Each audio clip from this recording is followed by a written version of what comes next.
Kung yung bottom lane, pero i-all in na ata to ng DFYG Kirk will go in with a Falling Star Moon. Si King Kong mukhang nasipa pero nahuli ni KLBJ.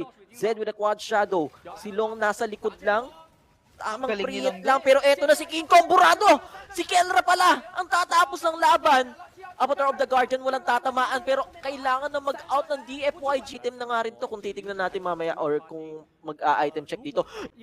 Sobrang ganda ng laban. Buhay na si Super Prince, pwede na kagad rumespo. Masyado pang malaki yung buhay ng Lord para side ng Onyx PH.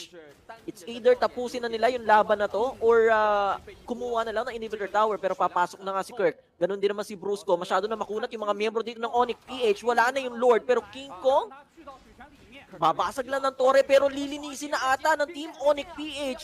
Wala na si Shu, wala na si Long, si KLBJ na lang ang natitira. 5v1. What a comeback from Onyx PH.